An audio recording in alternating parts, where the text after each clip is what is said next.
ಪರಶುರಾಮ್ರವರ ಅನ್ಯಾಯವಾಗಿ ಸಾವಾಗಿರ್ತಕ್ಕಂಥದ್ದನ್ನು ಖಂಡಿಸಿ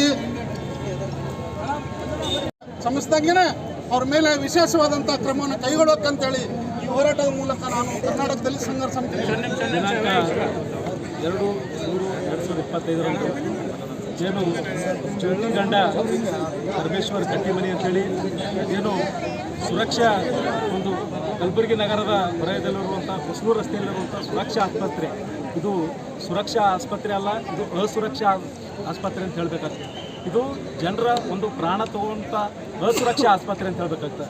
ಅಲ್ಲಿರುವಂಥ ಡಾಕ್ಟರ್ ಏನು ಚಂದ್ರಿಕಾ ಕೂಡ್ಲಾ ಅಂಥೇಳಿ ಏನು ಡಾಕ್ಟರ್ ಇದ್ದಾರೆ, ಅವರು ಒಂದು ಏನು ಬೇಜವಾಬ್ದಾರಿಯಿಂದ ಇವತ್ತು ಚಂದ್ರಿಕಾ ಏನು ಜ್ಯೋತಿಗಂಡ ಪರಮೇಶ್ವರ್ ಅವರ ಪ್ರಾಣ ಹೋಗಿದೆ ಅಂತ ಹೇಳಬೇಕಾಗ್ತದೆ. ಇವತ್ತು ಈ ಗುಲ್ಬರ್ಗ ಜಿಲ್ಲಾಡಳಿತ ಇವತ್ತು ಪೊಲೀಸ್ ವ್ಯವಸ್ಥೆ ಸಂಪೂರ್ಣ ಹಾಳಾಗಿದೆ.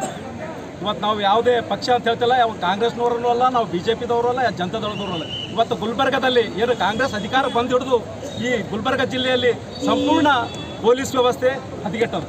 ಇವತ್ತೇನು MB ನಗರದ ಏನು PI ಇನ್ಸ್ಪೆಕ್ಟರ್ ಶಿವಾನಂದ ವಾಲಿಕರ್ ಅಂತೇಳಿ ಇವತ್ತು ಆ ಒಂದು ಡಾಕ್ಟರ್ ಮಾತಿಯನ್ನು ಕೇಳಿ ಒಂದು ಮಾದಿಗ ಸಮುದಾಯದವರ ಮೇಲೆ ಇವತ್ತು ಹಲ್ಲೆ ಮಾಡುವಂಥ ಕೆಲಸ ಇವತ್ತು ಶಿವಾನಂದ ಪಾಟೀಲ್ ಮಾಡೋದು.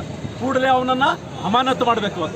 ನಾವತ್ತು ಜಿಲ್ಲಾಡಳಿತಕ್ಕೆ ಹೇಳ್ತೀವಿ, ಇವತ್ತು ಪೊಲೀಸ್ ಕಮಿಷನರ್ ಅವ್ರ ಮುಖಾಂತರ ನಾವು ಹೇಳ್ತೀವಿ, ಕೂಡಲೇ ಶಿವಾನಂದ ವಾಲಿಕರ್ನ ಅಮಾನತು ಮಾಡಬೇಕು.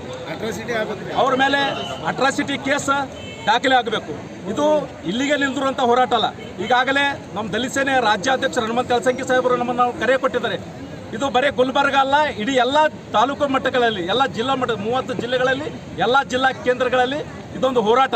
ಈ ಒಂದು ಜ್ಯೋತಿಗಂಡ ಪರಮೇಶ್ವರ್ ಅವರಿಗೆ ನ್ಯಾಯ ಸಿಗುವವರೆಗೂ ನಿರಂತರವಾಗಿ ಇವತ್ತು ದಲಿತ ಸೇನೆ ಆಗಿರ್ಬೋದು, ಇವತ್ತು ಮಾದಿಗ ಸಮುದಾಯದವರಾಗಿರ್ಬೋದು, ಇವತ್ತು DSS ಸಂಘಟನೆ, ಎಲ್ಲ ಸಂಘಟನೆಗಳು ಕೂಡಿ ಇವತ್ತು ಜ್ಯೋತಿ ಅವರಿಗೆ ನ್ಯಾಯ ಕೊಡಿಸ್ಬೇಕಂತ ಹೇಳಿ ನಾನು ಮನವಿ ಮಾಡಿಕೊಳ್ತಾ ಇದ್ದೇನೆ. ಕೂಡಲೇ ಏನು MB ನಗರ ಪೊಲೀಸ್ ಠಾಣೆಯ ಇನ್ಸ್ಪೆಕ್ಟರ್ ಅಮಾನತಾಗಬೇಕು, ಅವನ ಮೇಲೆ ಅಟ್ರಾಸಿಟಿ ಕೇಸ್ ದಾಖಲಾಗಬೇಕು. ಇವತ್ತು ಏನೋ ಆ ಡಾಕ್ಟರ್ ಹತ್ರ ಎಷ್ಟು ದುಡ್ಡು ತೊಗೊಂಡಿದ್ದಾನೆ ಇದು ನಮಗೆ ಗೊತ್ತಾಗಬೇಕು. ಇವತ್ತು ಆ ದುಡ್ಡು ತಿಂದು ಇವತ್ತು ಆ ಒಂದು ಹೆಣ್ಣು ಮಗಳ ಇನ್ನೂ ಭಾಳ ಬದುಕಬೇಕಾಗ ಹೆಣ್ಣು ಮಗಳನ್ನ ಇವತ್ತು ಪ್ರಾಣವಾಗಿದೆ. ಎಷ್ಟು ದುಡ್ಡು ಕೊಟ್ಟರು ಆ ಜೀವ ನಮಗೆ ಬರಲ್ಲ. ಕೂಡಲೇ ಇದಕ್ಕೆ ನ್ಯಾಯ ಸಿಗಬೇಕಂತೇಳಿ ನಮ್ಮದು ಹೋರಾಟ ಇದೆ, ನಮ್ಮದು ಮನವಿ ಕೂಡ ಇದೆ.